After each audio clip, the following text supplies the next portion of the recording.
Nas fronteiras da loucura. 16. Considerações sobre sessões mediúnicas. Ao cair da tarde, acompanhando o diretor, fomos à enfermaria em que se encontravam Fábio e o seu amigo em recuperação através da terapia do sono. Ambos se apresentavam agitados, demonstrando experimentar as dores acerbas que os faziam despertar com faces alucinada.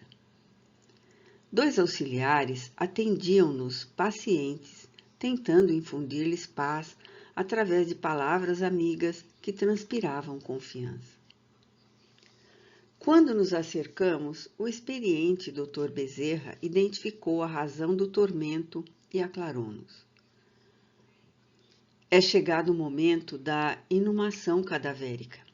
As famílias, em dor superlativa, lamentam o infausto acontecimento que as dilacera e chama-os nominalmente com exclamações de inconformismo que se transformam em agentes mentais dilaceradores que os alcançam. Eles ouvem e não entendem o que se passa. Não têm ideia do que lhes sucedeu, nem sequer possuem qualquer preparo para o retorno nesta circunstância. Aplicou em Fábio, primeiramente, expressiva carga de energia anestesiante, que o acalmou, fazendo o mesmo com o seu jovem companheiro, que chorava agônico em perturbação profunda. De imediato, elucidou. Este é um dos instrumentos mais difíceis para o recém-desencarnado que perdeu o corpo sem dele libertar-se. Há, como é natural, em casos desta e de ordem semelhante, um apego aos despojos físicos muito acentuado. Demais, os vínculos familiares são fortes cadeias que amarram as criaturas umas às outras nestas horas mais poderosas, quando se percebe a nulidade de qualquer recurso que atenue a angústia de uma separação que muitos ainda supõem eterna. A morte, em tais circunstâncias, transforma-se em fator preponderante de neuroses e psicoses mais profundas que conduzem à loucura, ao suicídio. Lamentavelmente, as religiões tradicionais, embora o respeito e a consideração que nos merecem todas as escolas de fé, não lograram demitificar a morte, tranquilizando os que ficam no mundo e preparando por antecipação os que partem. Ao Espiritismo, com a sua estrutura ético-religiosa, firmada no Evangelho de Jesus, cabe a grandiosa tarefa de diluir das mentes o pavor da morte, educando os homens sobre a maneira de encará-la, ao mesmo tempo ensinando a valorização da vida. Ressalvadas outras finalidades expressivas, as sessões práticas ou mediúnicas do Espiritismo assumem igualmente a função consoladora pelo lenir de saudades e diminuir de dores que propiciam através do abençoado intercâmbio espiritual, não somente das entidades veneráveis, como daquelas que sofrem, ensinando pela dor a correta vivência do amor. Mas também pelo facultar o retorno dos seres amados ao convívio afetuoso pela palavra oral ou escrita, nas materializações ou nas fortes induções mentais de caráter intuitivo. Escola de bênçãos superiores, a sessão de intercâmbio é medicação para os espíritos de ambos os lados da vida. Estímulo e prova da sobrevivência, por cujo valioso concurso assumem-se responsabilidades morais e coragem para vencer as vicissitudes do caminho de ascensão. O amigo fez uma reticência proposital. Havia nele um entusiasmo sadio e grande respeito pelo ministério mediúnico que lhe transparecia na face e ressaltava as palavras. Imediatamente continuou. De tempos em tempos, amiudadas vezes, surgem movimentos antimediunistas entre respeitáveis estudiosos e obreiros da doutrina espírita, que então sofrem inspiração negativa. As entidades perversas que se veem desmascaradas, desmanchadas suas tramas e conluios nefastos através da mediunidade digna, combatem sistematicamente essa porta de serviços, tentando cerrá-la, ora pela suspeita contumaz, ora pela desmoralização, e vezes outras pela indiferença geral, desfrutando então esses inditosos de área livre para o comércio infeliz que estabelecem e o prosseguimento das ardilosas quão inclementes perseguições que promovem. No Tabor, o mestre, acompanhado dos discípulos amados, procedeu à memorável sessão mediúnica, quando se transfigurou e parlamentou com Moisés e Elias totalmente materializados, examinando questões de alta relevância ao esplendor do dia. Logo desceu do monte, prosseguiu no mesmo clima, quando atendeu ao obsessor que atormentava um jovem que convulsionava sob sua truculência, babando e gemendo com crises epileptiformes, ficando desmaiado e com filetes de sangue nos lábios. O Senhor repreendeu-o com a sua autoridade e o expulsou, liberando o paciente cuja prova terminava sob as bênçãos do amor.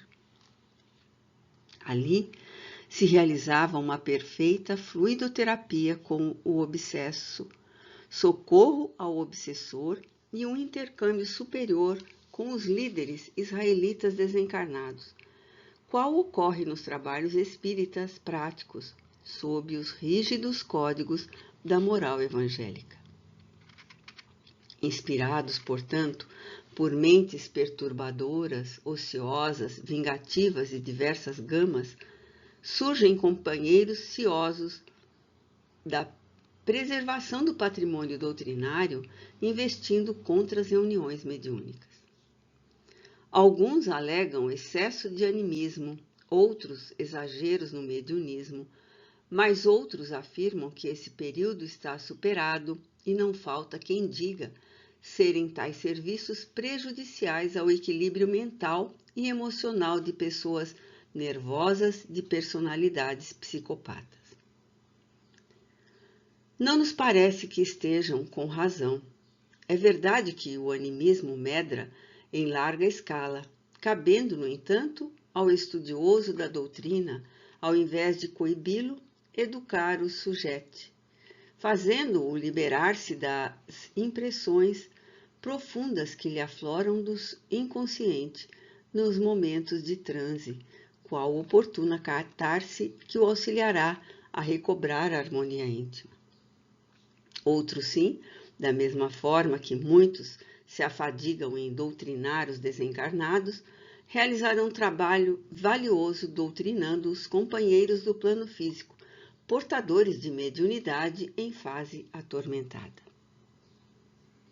Os chamados excessos mediúnicos não são da responsabilidade das sessões, senão da desinformação dos experimentadores e pessoas que se aventuram nas suas realizações desarmadas do conhecimento doutrinário e da vivência das suas execuções. Por outro lado, todo o monumento doutrinário do Espiritismo foi construído mediante as incomparáveis demonstrações e pesquisas mediúnicas a que Allan Kardec procedeu, oferecendo-nos uma obra insuperável, que depois de um século ainda é muito desconhecida, mesmo dos que a estudam com carinho e afinco. Nunca estarão ultrapassadas as realizações mediúnicas de proveito incontestável. Além do poder que exercem para fazer novos adeptos, que então passam a interessar-se pelo estudo da doutrina e seu aprofundamento. Por fim, a acusação de que afetam pessoas portadoras de desequilíbrios nas áreas mental e emocional não tem qualquer fundamento. Primeiro, porque o bom senso que deve orientar os que dirigem esse admirável mistério demonstra a impossibilidade de esses pacientes terem uma participação direta na reunião e depois, porque a orientação doutrinária ensina que a presença dos que se candidatam aos benefícios não é indispensável, já que para os espíritos as distâncias terrenas têm outra dimensão, dispensando-se desse modo aquela participação física. Ainda aqui, é o despreparo de quem se arroga as condições de dirigente de sessões que responde pela incompetência. Não obstante, reconhecemos a necessidade do conhecimento e preparação doutrinária. Valorizamos muito as condições morais, que são fatores predominantes para os resultados das sessões. Nota explicativa 1. Vide a prolusão do livro Grilhões Partidos de nossa autoria. Nota do autor espiritual. Conforme as coordenadas mentais que defluem da vivência moral dos seus membros, como ocorre em qualquer atividade, estarão presentes entidades equivalentes, oferecendo o que se merece e não o que se deseja. Indispensável, portanto, que o conhecimento, a cultura doutrinária tenham como suporte o esforço moral do aprendiz, a fim de situar-se em clima de paz e privar de convivências superiores. Novamente calou-se, ensejando-me reflexões. Logo ampliou a argumentação. Declaro-vos, afirmou Jesus, conforme anotou Lucas no capítulo 19, versículo 40, que, se estes se calarem, as pedras falarão. Que podemos interpretar em linguagem espiritista como, ao se calarem os discípulos do Evangelho, por medo ante as conveniências mundanas, pelos preconceitos ou vitimados pelos interesses mesquinhos, como tem acontecido, as pedras que guardam os mortos rompem-se, falam, já que os desencarnados, não mais submetidos a conjunturas terrenas, proclamam a verdade sem peias nem conciliações com o erro. Respeitamos todas as criaturas nos degraus em que se estagiam no seu processo de evolução espiritual. Entretanto, valorizamos os trabalhadores anônimos da mediunidade, os que formam os círculos espirituais de assistência aos desencarnados e de intercâmbio conosco pelo sacrifício, abnegação e fidelidade com que se dedicam ao fanal da consolação e da caridade que flui e reflui nas sessões mediúnicas de todas as expressões sérias. De curas ou fluidoterapia, de desobsessão, de desenvolvimento ou de educação da mediunidade, de materialização, com objetivos sérios e superiores, favorecendo o exercício das várias faculdades mediúnicas para a edificação e vivência do bem. Esses trabalhadores incompreendidos, muitas vezes afadigados, estão cooperando eficazmente no esquecimento a que muitos os relegam, com os benfeitores da humanidade, na construção do mundo novo de amanhã, pelo qual todos anelamos. Os espíritos, recém-libertos, permaneciam calmos. Concluindo, o instrutor sábio disse-nos: a irmã Ruth está de serviço ao lado dos familiares, tentando acalmá-los. Nas horas porvindouras, quando do repouso físico dos mesmos, ela conseguirá sustentá-los durante o encontro que lhe será propiciado do nosso lado para esse fim. Tudo volverá à normalidade, enquanto amanhã é dia novo de realizações que surgirá para todos nós. Saímos. À noite, sombreava o crepúsculo que ainda representava o dia em retirada.